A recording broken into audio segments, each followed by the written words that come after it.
Jain bread roll.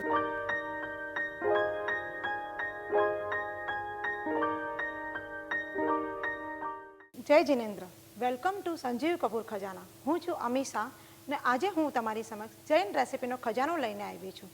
આજે હું તમને જૈન બ્રેડ રોલ બતાવવા જઈ રહી છું, જેની માટે તમને સામગ્રી લાગશે કાચા કેળા. એના મસાલા માટે તમને ગરમ મસાલો, હળદર, મરચું, મીઠું, સાકર, લીંબુનો રસ, ગાર્નિશ માટે કોથમીર. રોલ માટે આપણને લાગશે બ્રેડ અને તળવા માટે તેલ. હવે આપણે આ એક ડીશમાં કાચા કેળાનું પૂરણ તૈયાર કરશું.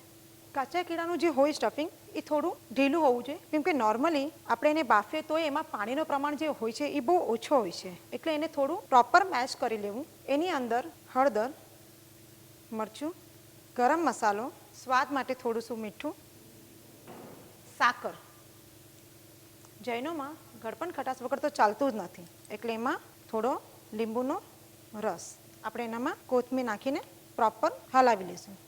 બોમ્બેમાં હવે વરસાદની સિઝન તો ખૂબ જોરશોરથી ચાલુ થઈ ગઈ છે ને એવામાં આપણને આવી ગરમ ગરમ વાનગીઓ ખૂબ જ ભાવે. આ પૂરણ આપણું રેડી થઈ ગયું છે. આપણે એનું સ્ટફિંગ જે છે એ બ્રેડનું છે, એટલે આ મસાલાની અંદર ગળપણ ખટાશ જરા સરખું હશે તો બ્રેડ રોલ ખૂબ જ ભાવશે.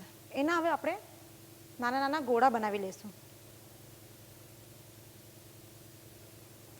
કેમ કે આપણે એને બ્રેડની અંદર સ્ટફિંગ કરવાનું છે. આવી રીતે નાના નાના ગોળ બનાવવાના છે તમારે. હવે આપણે સ્ટફિંગ માટે બ્રેડ યુઝ કરવાનું છે. બ્રેડ તો થોડું હાર્ડ હોય છે, એટલે આપણે એને હલકું શું પાણીમાં ભીનું કરશું. બહુ વધારે ભીનું કરવાનું નથી અને એનું પાણી થોડું નિતારીને આ બોલ એની અંદર મૂકીને સ્ટફિંગ કરી લેવાનું છે અને એને હલકા હાથથી દબાવવાનું છે, તાકે બ્રેડ એનું તૂટી ન જાય. આ આપણું જૈન બ્રેડ રેડી થઈ ગયું છે ને આવી રીતે આપણે બીજા 5 બનાવી લેશું. આ બ્રેડ રોલ રેડી થઈ ગયા છે. હવે આપણે એને તળી લેશું.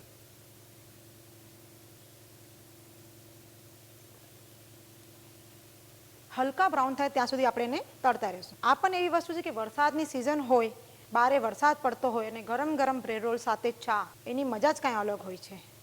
ધીમે ધીમે એને હલાવતા રહેવું, ત્યાંથી એનું પ્રોપર એનું અંદરનું સ્ટફિંગ રેડી થાય. આ આપણા જૈન બ્રેડ રોલ રેડી થઈ ગયા છે. હવે એને એક ડીશમાં કાઢી લેશું આપણે.